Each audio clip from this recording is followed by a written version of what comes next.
We're recording this on the 15th anniversary of the announcement of the iPhone. The iPhone revolutionized the software world. Today we'll talk about why it was such a big deal.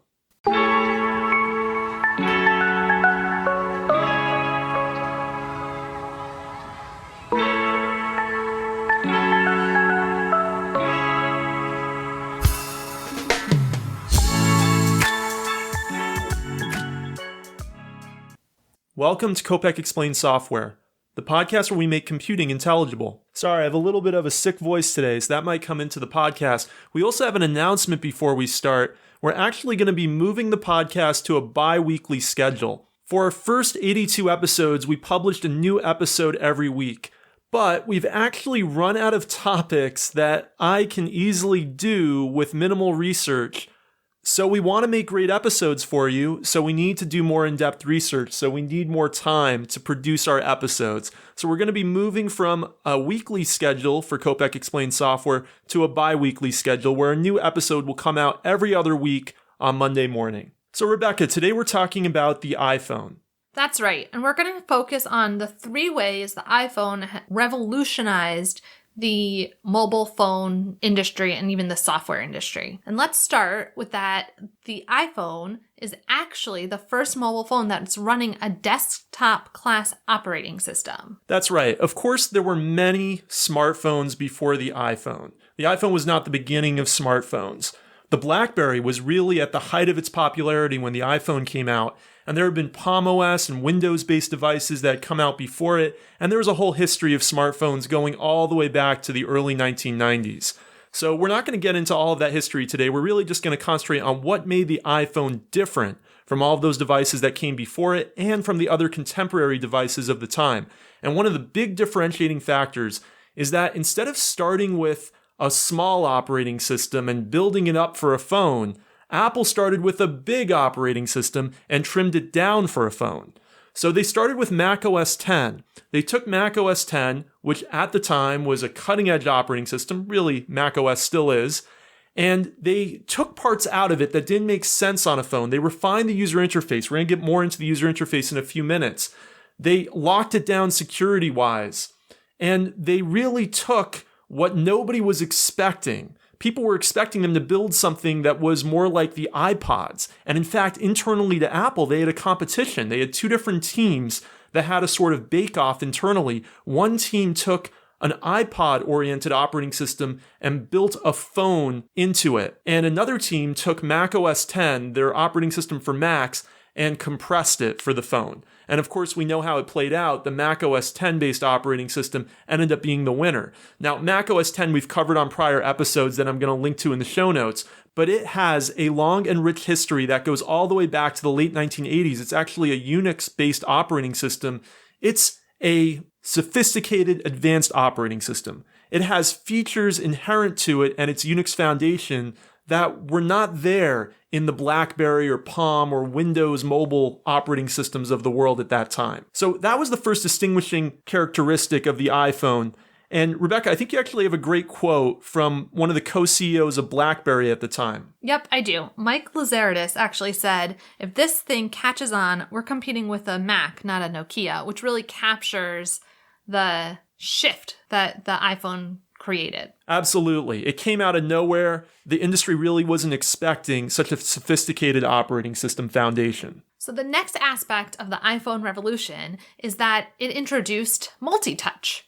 What is multi-touch? Yeah, and this was actually the most important distinguishing characteristic of the iPhone and what really set it apart from all the other smartphones and devices in general that had come before it. Multi-touch is what we're used to today. It's the de facto standard user interface of devices. We use multiple fingers. We can make gestures on the screen. It's not that touchscreens didn't exist before the iPhone. They most certainly did. They would typically use a stylus, and you would typically touch one part of the screen at a time. The software and hardware was not capable of registering multiple touches at the same time and understanding gestures like pinch to zoom. We're all familiar with that gesture. Or swiping. You couldn't really do that in the same way you can on a modern multi-touch device on any device before the iPhone. Now, Apple didn't invent multi-touch technology. They actually purchased a startup called Fingerworks in 2005. And they used the multi-touch technology that Fingerworks had developed to create the first iPhone user interface. But multi-touch revolutionized the way that we interact with our devices. It made them easier to use. It made them more natural. It even enabled a fully software keyboard. When the iPhone came out, the standard in smartphones was to have a little chiclet keyboard, like most BlackBerries had at the time. And when the iPhone was announced not having a hardware keyboard, people laughed at it. Business customers seriously considered not purchasing them because they thought the keyboard wouldn't be good enough to type out emails and type out text messages. But the iPhone's keyboard works so well because of multi-touch. If you could only very carefully type one key at a time, you would not be able to use multi-touch for a keyboard in the same way that Apple was able to successfully use it in the iPhone. But multi-touch is so much more than just allowing great software keyboards. It also enabled all these gestures that we're so familiar with. So multi-touch was revolutionary. No other smartphone had it. And it became standardized because actually Android switched over to it while still in development. The iPhone comes out in 2007. Android comes out in 2008. Until 2007, the folks at Google who were working on Android had been working on a BlackBerry-like operating system, expected to have a chiclet keyboard. They changed their focus before Android came out to be multi-touch because what the iPhone was doing was so revolutionary. We covered iOS versus Android on a previous episode that I'll link to in the show notes, but the main thing to know is that Android adopted multi-touch because of the iPhone. And now iOS and Android are the two dominant computing operating systems of the world, and they now both use multi-touch. So we wouldn't all be using multi-touch as we are in Android or iOS if it wasn't for the original iPhone. Another aspect of the iPhone revolution is that there's an app store. But when the iPhone first came out, the app store wasn't available. That's right. When the iPhone first came out, there actually was no app store. When the iPhone first came out, Steve Jobs told the audience, we're going to have web apps. So you can build an app using web browser technology like HTML, CSS, JavaScript. It'll run on the iPhone, and you can actually save it to your desktop as an icon. And that was the way people were going to build apps. However, Mac developers who knew Mac OS X had been shrunk for the iPhone said, we want to build apps too. We want to build native apps, apps that are going to be faster, apps that are going to have more capabilities. And so Apple actually relented during the first year of the iPhone and said, okay, we're going to let Mac developers and other developers who are interested in learning build apps for the iPhone using similar technologies to what is used for building apps on the Mac. And they came out with the App Store a year after the iPhone originally launched.